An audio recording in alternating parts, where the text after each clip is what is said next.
Perú, sin duda la esencia de este planeta encantado. Perú milenario, mítico y sobre todo Perú mágico. Sígame y disfrútelo conmigo.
Fue hace 30 años. Aquí en Perú recibí el bautismo de fuego como investigador.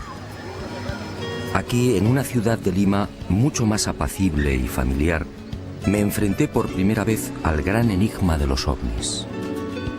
Aquí tuve la fortuna de contemplar dos naves no humanas. Y aquí, justamente, supe de otros formidables misterios. Las pistas de Nazca, las piedras grabadas de Ica y el candelabro de Paracas, entre otros.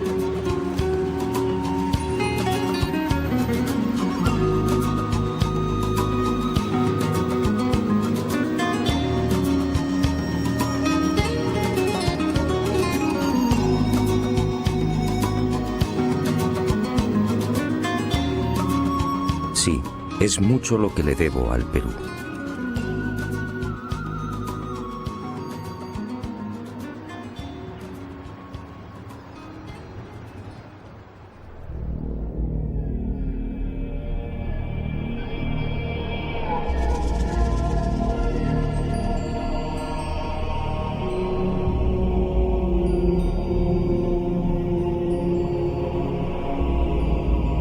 El candelabro de Paracas.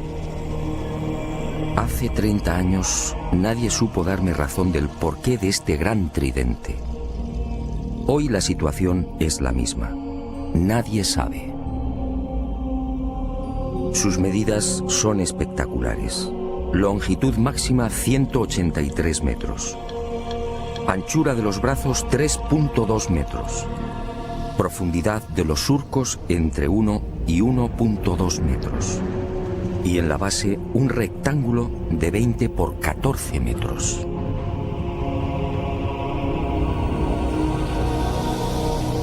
A simple vista la gigantesca figura parece elaborada con la técnica del vaciado. Alguien extrajo la arena y procedió a un férreo prensado de las paredes. Misteriosamente los fuertes vientos de la zona no han logrado borrarla. Y al excavar en los surcos surge una nueva sorpresa. A 10 o 15 centímetros, dependiendo del lugar, aparece una costra blanco-amarillenta de naturaleza cristalina, muy común en esta península. La deducción es inevitable. Hace cientos, quizá miles de años, la imagen del candelabro tuvo que ser distinta. En el pasado, esa blanca y pulida sedimentación lo haría brillar como un candelabro de plata. ¿Quién lo diseñó? No hay forma de datarlo. No existen referencias históricas. Nadie sabe cuál fue su finalidad. Para algunos se trata de un símbolo religioso. ¿Quizá el árbol de la vida? Para otros representa una constelación. ¿Quizá la cruz del sur? Hay quien asegura que estaríamos ante un signo ritual vinculado a sacrificios humanos. Sacrificios que tenían lugar en Isla Blanca y en el archipiélago de las Chincha, muy próximas al tridente. De hecho, el eje principal del candelabro aparece alineado con la primera de estas islas. Unas islas en las que han sido encontradas las momias de jóvenes mujeres decapitadas.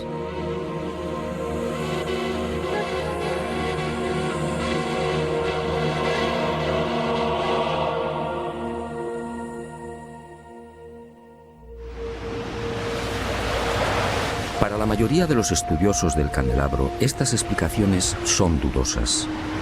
Hay algo, sin embargo, en lo que todos coinciden. Por sus dimensiones y la estratégica ubicación sobre el acantilado, con una inclinación de 40 grados en relación al mar, el gran tridente parece dibujado para ser observado a distancia. En los días claros, la figura puede ser contemplada a 20 kilómetros. ¿Se trata, por tanto, de un especialísimo faro? ¿Estaríamos ante una señal indicadora? Sinceramente, no hay forma de saberlo. El eje central y principal del tridente señala al sur, exactamente al rumbo 180 grados. En otras palabras, es falso que el célebre candelabro de Paracas esté orientado hacia los míticos y sagrados lugares de Cusco, Machu Picchu, Tiahuanaco o Nazca.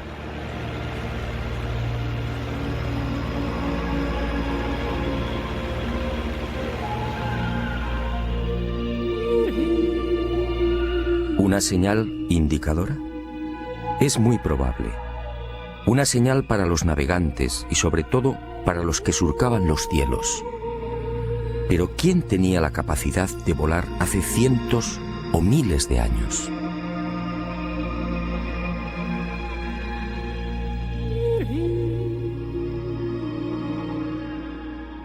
La pregunta parece absurda.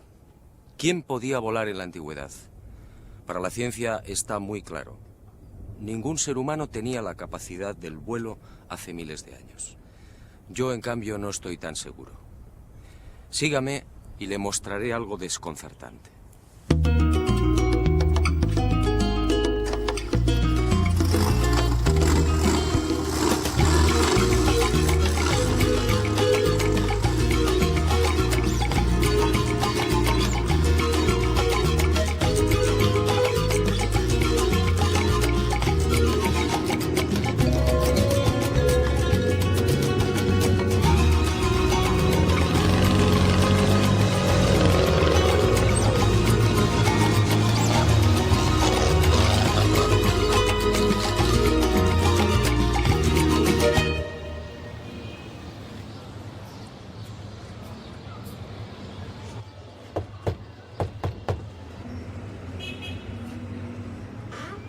Se han cumplido 30 años desde que crucé el umbral de esta puerta por primera vez.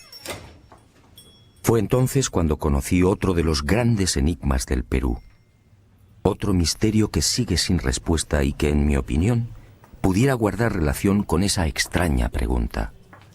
¿Quién era capaz de volar en la antigüedad? En esta casa museo y durante más de 3 décadas, el doctor Javier Cabrera Darquea, fallecido a finales del año 2001, fue reuniendo la más increíble colección de piedras grabadas. El conocimiento establecido, ¿verdad?, nos parece inamovible. Pero la ciencia ha caminado moviendo ese conocimiento y permutándolo por verdades que sí son ciertas. Ahora,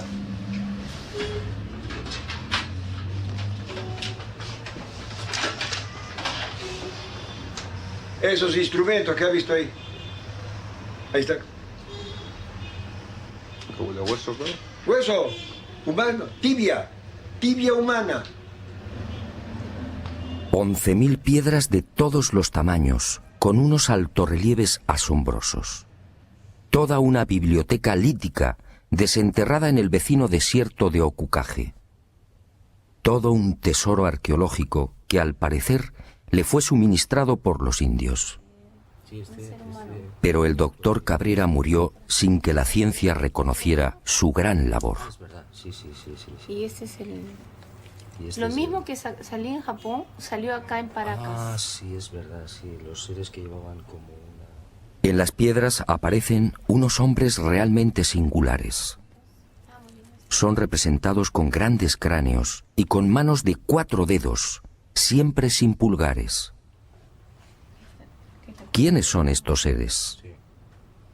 En opinión del doctor Cabrera, estaríamos ante una humanidad desconocida y remota que habitó la Tierra hace millones de años. Una humanidad, aseguraba el médico peruano, que alcanzó unos conocimientos y una tecnología extraordinarios. Y por razones desconocidas, desaparecieron.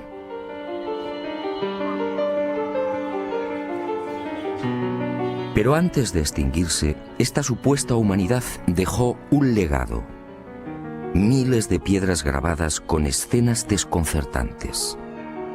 Según Cabrera, se trataría de una síntesis de su historia y de su sabiduría. Veamos algunas de estas increíbles secuencias. ¿Trasplantes de órganos? ¿Un trasplante de corazón en la antigüedad? ¿Una intervención en el cerebro?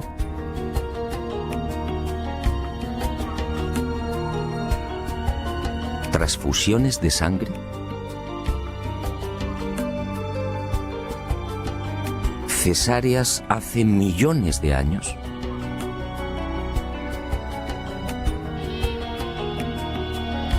¿Representaciones de órganos humanos? ¿Hígados? ¿Corazones? ¿Riñones? ¿Cómo es posible?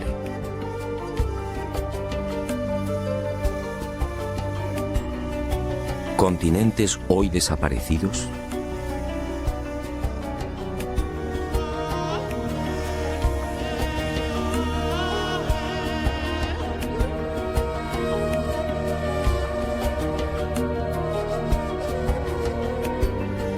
¿Animales antediluvianos?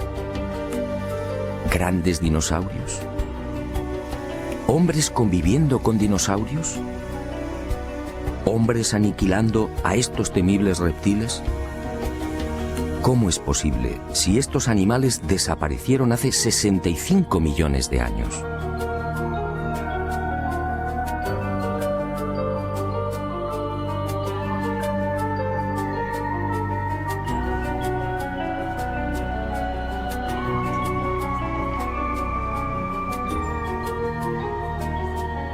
¿Canguros en América?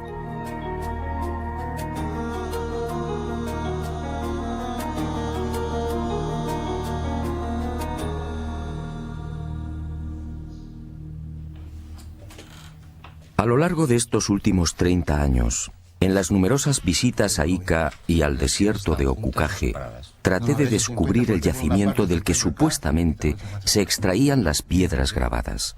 Y a veces también se encuentran seguidas. Pero eso fue inútil. Ni los indios ni Javier Cabrera aceptaron mi propuesta. Era su gran secreto. 50 de Honduras. Pero el destino me reservaba otra sorpresa. A veces no encuentras. Muerto el doctor Cabrera, las circunstancias cambiaron. Y a veces no se encuentra. Y Basilio Uchuya, el hombre que proporcionó más de 11.000 piedras al médico de Ica, quizá teniendo en cuenta mi fiel amistad hacia Cabrera, me sorprendió en esta oportunidad con una insólita noticia. Si lo deseaba, podía acompañarle hasta uno de los yacimientos. No podía creerlo. ¿Penetrar en el desierto y extraer las célebres piedras grabadas? Una operación así podía despejar de una vez por todas el espinoso y polémico asunto de la autenticidad de la biblioteca lítica.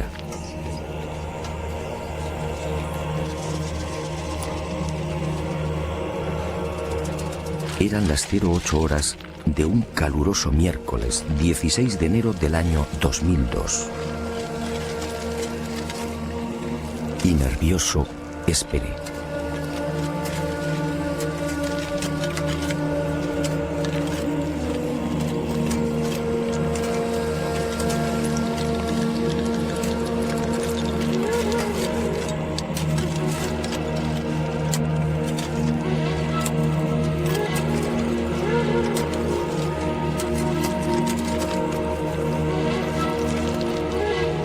45 minutos más tarde, el corazón me dio un vuelco. Uno de los indios, Omar, detuvo la pala y señaló una piedra todavía semienterrada. Y observamos que el terreno está perfectamente apelmazado. Por tanto, es muy difícil que aquí haya habido algún tipo de manipulación previa. De momento, terreno completamente intacto, apelmazado. No podía sin creerlo. posibilidad de manipulación. Ya cede.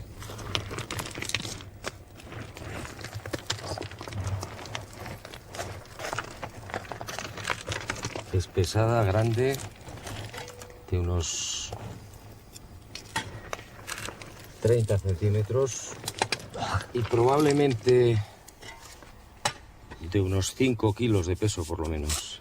Le corta la cabeza Al dinosaurio. al dinosaurio. El dinosaurio con la desesperación pone la mano en el pecho y la otra la pone abajo. Eso es su pierna de él.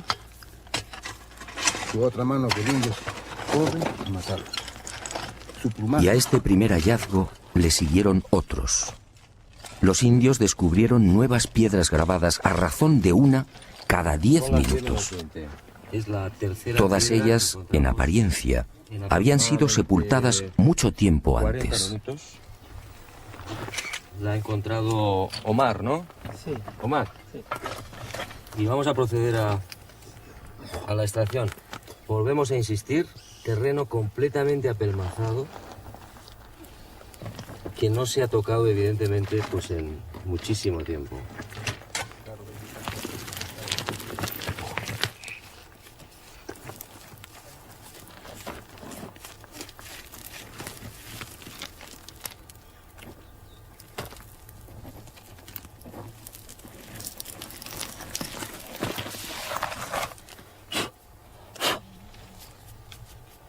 Y se bota. Las grandes que tú le llevaste a Javier Cabrera, En la parte de allá. de allá. Bueno, esta es la cuarta piedra.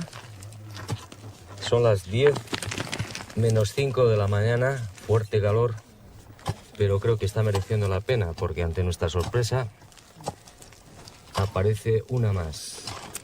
¿Quién sabe cuántas puede haber aquí, en este cerro?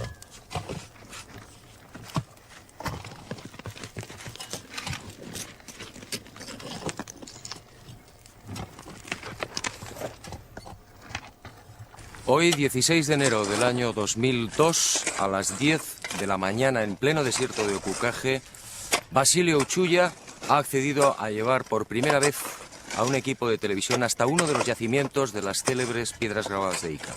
Y nos hemos llevado la gran sorpresa. En 40 minutos han conseguido extraer 4 de estas misteriosas piedras. Este, sin duda, es un momento histórico. Aquella experiencia, sinceramente, me dejó perplejo No el tiempo, pero que no es de ahora. y sentí una extraña alegría. En cierto modo, esta primicia mundial venía a compensar muchas de las amarguras sufridas por el doctor Cabrera. Ahí sí puede ser. Basilio, Y brindé qué? por él y por la valentía y coraje que demostró en vida. Pero este importante hallazgo solo era el principio de una nueva investigación. Ahora debía someter estas piedras a toda una batería de minuciosos análisis. ¿Se trataba de grabados antiguos? ¿Estábamos ante una humanidad perdida y remota? Y el enigma de Ica se oscureció mucho más. ¿Quién podía volar en la antigüedad? En la biblioteca lítica de Ica aparece grabado con nitidez: hombres prehistóricos volando sobre grandes pájaros. ¿Los domesticaron? ¿Se trata de gigantescos reptiles voladores? ¿Y qué decir de estos pájaros de aspecto mecánico? ¿Qué quisieron representar? El cuerpo humano. Entonces, un momentito. Ni qué decir tiene que la arqueología oficial no acepta las teorías y conclusiones del doctor Cabrera de Arquea. Para la ciencia, la humanidad, nuestra humanidad, es la única. Y ceñidos a esta premisa, los arqueólogos peruanos se niegan incluso a examinar las piedras grabadas. Poco importa que los informes solicitados en su día por el doctor Cabrera a diferentes laboratorios revelen una misma y antiquísima pátina en la totalidad de las piedras. Que es curvo, que es limitado.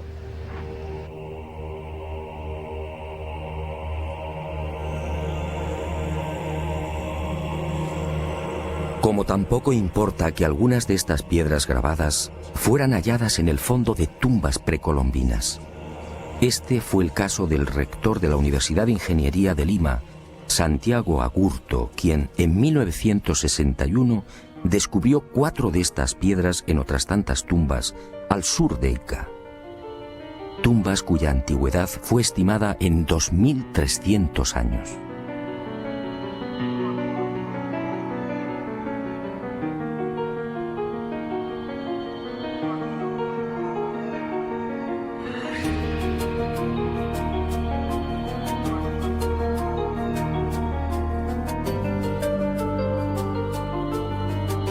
A mi regreso a España, como dije, varias de las piedras grabadas desenterradas en mi presencia fueron enviadas a 5 laboratorios pertenecientes a 4 universidades españolas y una canadiense. Aunque los estudios no han concluido, los primeros análisis arrojaron el siguiente resultado. En algunas de las piedras, las zonas grabadas presentan una oscura pátina, consecuencia muy probablemente de un largo proceso de oxidación natural. En palabras sencillas, esos grabados no son recientes. Pero otros estudios en otras piedras han puesto de manifiesto que las incisiones presentan una clara factura moderna. Los grabados habrían sido ejecutados con medios mecánicos motorizados. En suma, según estos análisis, y por ahora, algunas de las piedras extraídas del cerro serían recientes y otras antiguas. El enigma, por tanto, sigue en pie.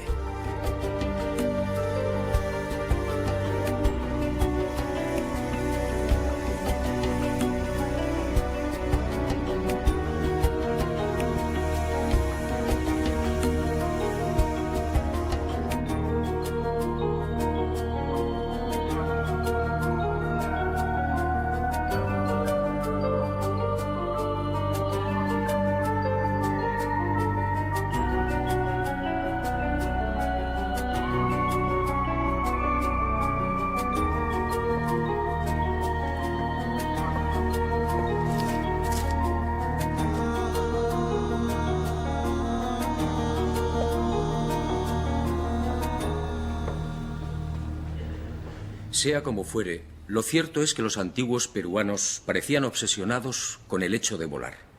Esta es otra prueba, una prueba determinante.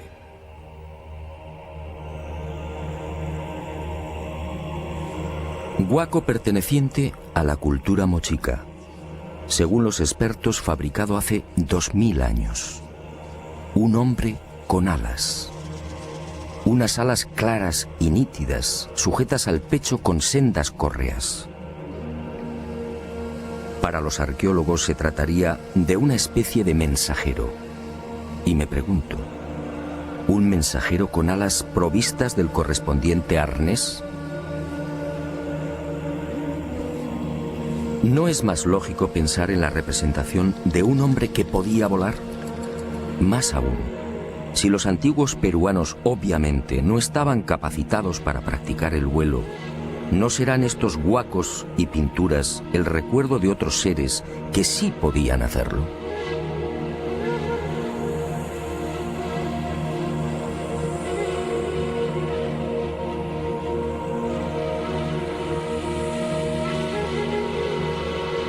Dioses que sobrevolaron el Perú y que marcaron para siempre la memoria de los primitivos pobladores.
El recuerdo de unos dioses. Quizás sea esta la explicación a las célebres y siempre fantásticas líneas y pistas que podemos contemplar en la desértica pampa de Nazca. Cientos de líneas kilométricas, cientos de pistas que asombran y confunden. Cientos de figuras dibujadas en un paño de casi 600 kilómetros cuadrados, estratégica y misteriosamente concentradas en las pampas y cuencas de Jumana, Santa Cruz, Río Grande, Palpa, Ingenio y Nazca.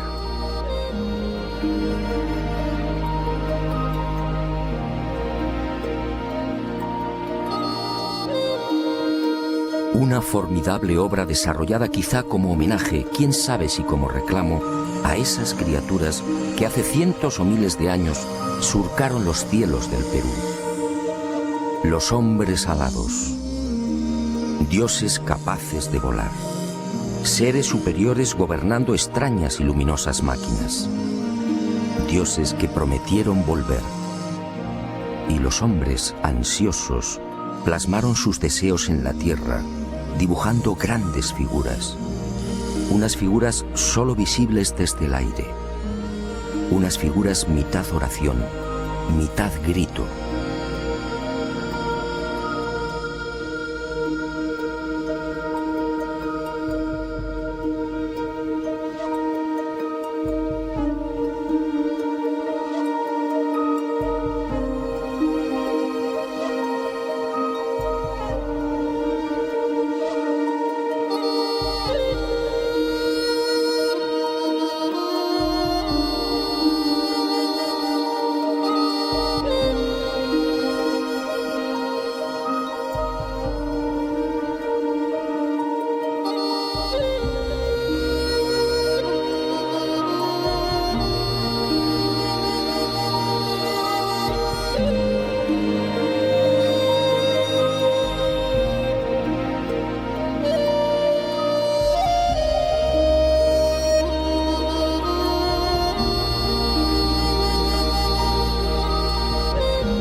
Más de 200 figuras como esta pueden ser contempladas en la actualidad en el Valle de Nazca, probablemente una de las zonas más secas de la Tierra.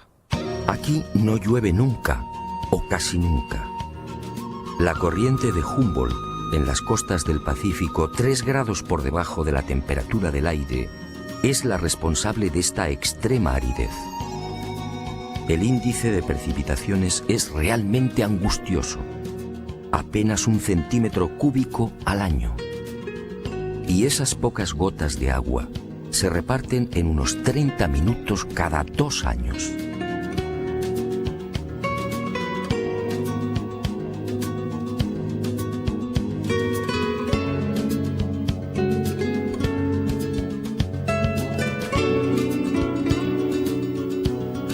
Esta circunstancia ha permitido, en definitiva, que las líneas, pistas y figuras de Nazca se conserven casi intactas a lo largo de los siglos. Y a la ausencia de lluvias hay que añadir también otro interesante y peculiar factor que ha preservado casi milagrosamente la integridad de este tesoro. Los guijarros de la pampa, sometidos durante el día a fuertes temperaturas, acumulan el calor, creando una especie de colchón que aísla la superficie del terreno y sobre el que se deslizan vientos y arenas. Me parece buena la interpretación porque eso hace de que se genere ese colchón que tú mencionas, el Valle de Taruga o la zona de Palpa, ¿no? Donde también vemos inmensa cantidad de...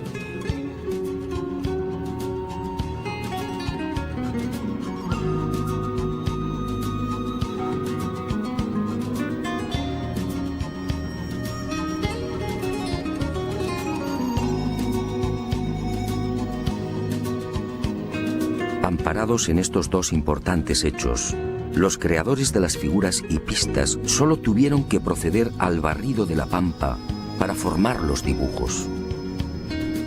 Al rayar la rojiza superficie del desierto, rico en hierro, aparece de inmediato una blanca capa de sílice, y el contraste de colores da vida a los formidables geoglifos.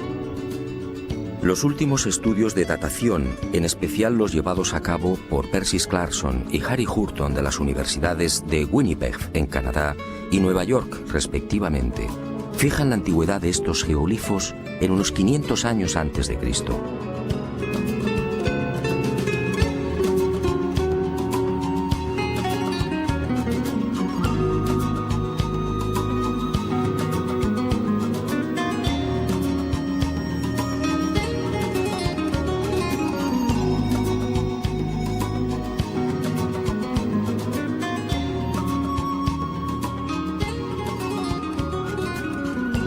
A diferencia de lo que sucede con el candelabro de Paracas, estas figuras de la pampa nasqueña sí disponen de un respaldo histórico. Cieza de León, que acompañó a Pizarro por el Perú a finales de 1537, fue testigo de excepción de estos signos. Así los califica. Signos en algunas partes del desierto que circunda Nazca. Y añade en sus crónicas que dichos signos eran tomados como caminos a seguir por las comunidades indias.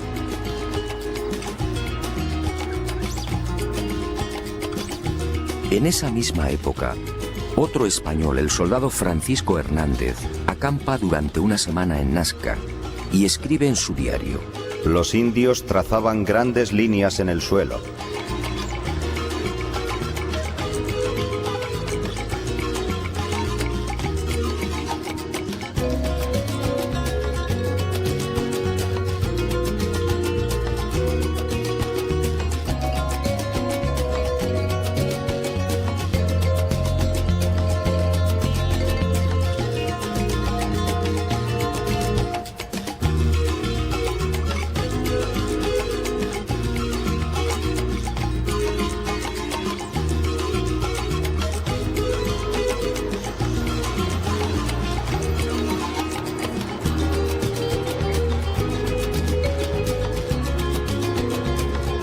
Años después, en 1586, el corregidor Luis de Monzón se dirige al virrey Toledo y le relata la siguiente historia.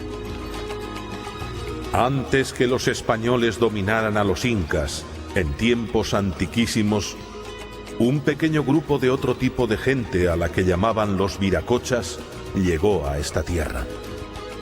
Y obedeciéndoles, los indios los siguieron e hicieron caminos que hasta ahora se pueden ver, largos como una calle, a cuyos lados construyeron muros bajos.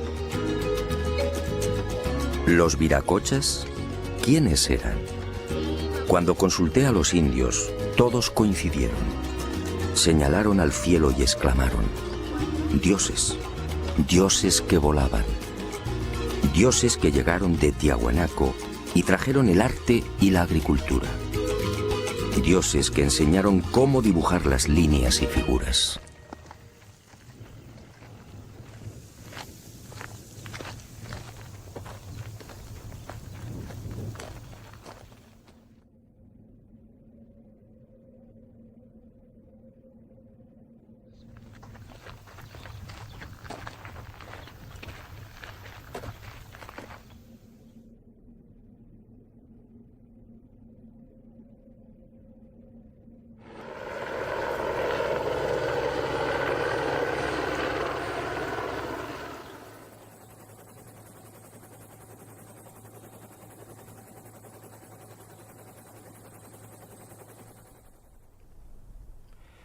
Pero además de estas célebres figuras, los antiguos pobladores de La Pampa crearon otros símbolos no menos misteriosos. Unos dibujos que voy a ofrecerle en primicia. Sígame y juzgue por sí mismo.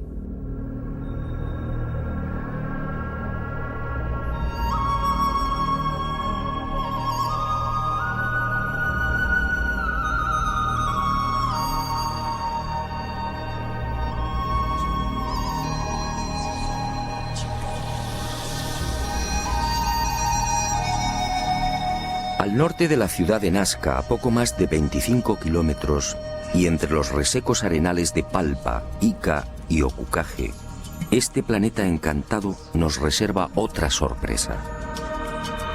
Decenas de geoglifos desconocidos. Alrededor de 300 figuras similares a las de Nazca, que nunca fueron filmadas.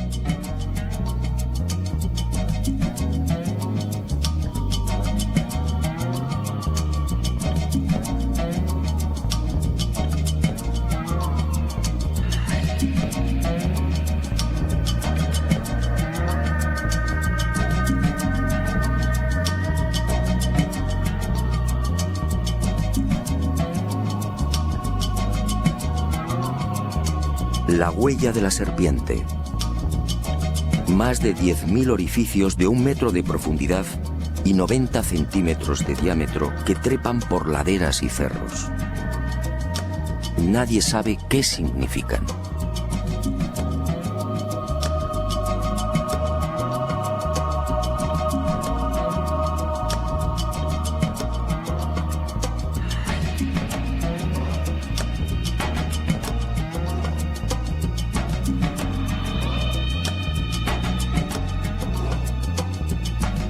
Lo que algunos llaman la tarjeta perforada.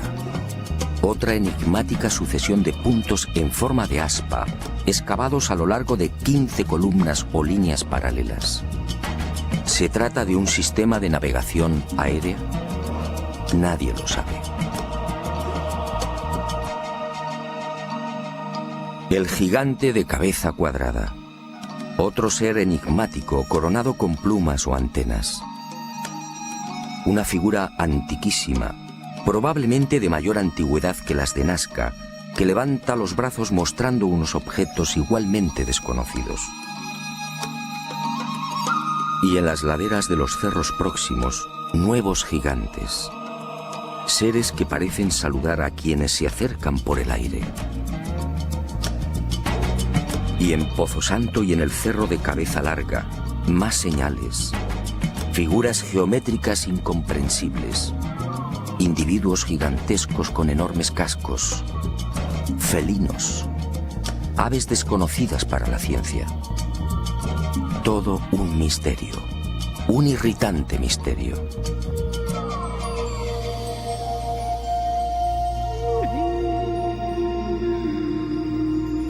Y al igual que en el Valle del Ingenio, más líneas y pistas, cientos.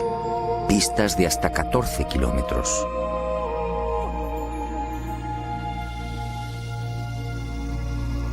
Pistas de trazado impecable, entre las que surgen elaboradas figuras de aves y flores. Imágenes que lamentablemente, como dije, están siendo destruidas por la mano del hombre.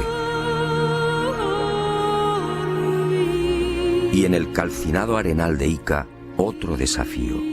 Esta figura fue descubierta en 1984 por los pilotos de Aerocóndor en la hacienda San Javier. Desde entonces recibe el nombre de la Estrella de San Javier. Mide 64 metros de diámetro y constituye sin duda el más arduo de los jeroglíficos. ¿Qué significa la Gran Cruz central? ¿Cómo debemos interpretar los 200 orificios y las decenas de líneas que unen los círculos? ¿Estamos ante un mensaje matemático?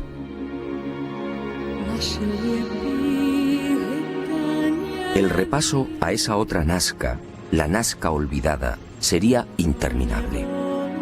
Y decidimos concluir con una figura que no precisa demasiados comentarios. Un colibrí de 50 metros de longitud, con algo muy especial sobre su cuerpo. Sí, todos los que lo contemplan coinciden. Un avión. Un avión dibujado sobre el cuerpo de un colibrí. Alas rectas, morro puntiagudo y todo un timón de cola. Pero, ¿quién volaba hace 2000 años?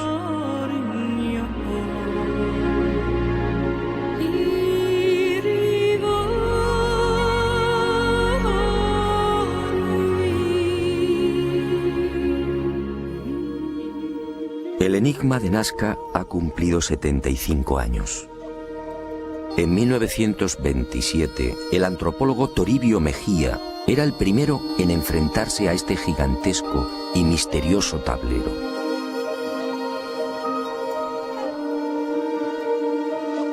Después sería redescubierto por toda una legión de expertos.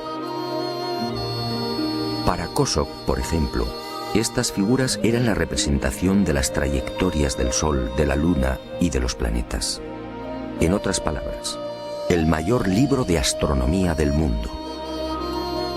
Para Maria Reiche, la matemática alemana que dedicó su vida al estudio de la Pampa, se trataba de un calendario.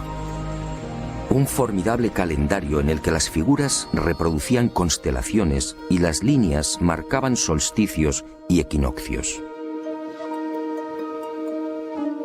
Gerald Hawkins sometió esta teoría de Reiche a las computadoras y comprobó que la hipótesis del calendario era falsa. Para el explorador inglés Tony Morrison, las líneas son caminos, senderos sagrados que unirían templos. Pero, ¿dónde están esos supuestos templos? Otros, como Jim Gutman, están convencidos de que los antiguos pobladores del Perú llegaron a fabricar y utilizar globos aerostáticos. Así, dicen, diseñaron las figuras. Dobkin de Ríos y Cárdenas van más allá y apuntan una explicación tan poco convincente como las anteriores. Según estos científicos, las figuras de Nazca no serían otra cosa que el resultado de la ingestión de alucinógenos por parte de los indios. William Isbell, en cambio, afirmaba en 1980 que estos geoglifos fueron la consecuencia de un simple entretenimiento, un procedimiento para mantener ocupada a una gran masa de población. La hipótesis no se sostiene porque, entre otras razones, estas figuras fueron trazadas a lo largo de 1500 años como mínimo. Henry Sterling llegó a proponer una explicación que obviamente fue desestimada. Los geoglifos de Nazca, escribió, son en realidad un gigantesco telar. Y recientemente se ha puesto de moda otra versión que tampoco termina de convencer. Según el hidrólogo Stephen Mabey y el arqueólogo Donald Prulls, estos cientos de imágenes serían simples marcadores de aguas subterráneas. El problema que hace tambalear los informes de estos científicos de la Universidad de Massachusetts es que de las 500 figuras existentes en los desiertos peruanos, solo 5 coinciden con napas o mantos de agua subterránea. Solo 5.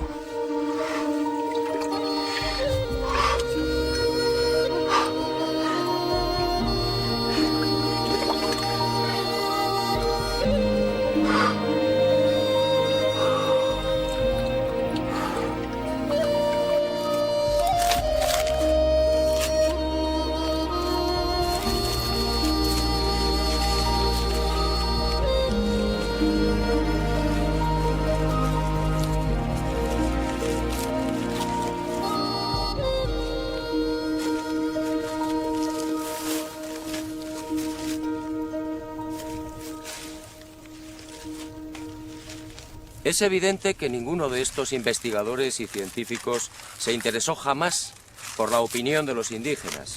Yo sí lo he hecho. Y esta es mi conclusión.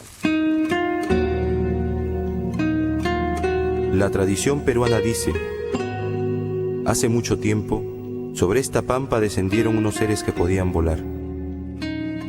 Fueron los viracochas, los dioses llegados del este. Unos hombres buenos que trajeron la paz, la concordia y el progreso. Y fueron esos dioses quienes dibujaron las primeras líneas y figuras.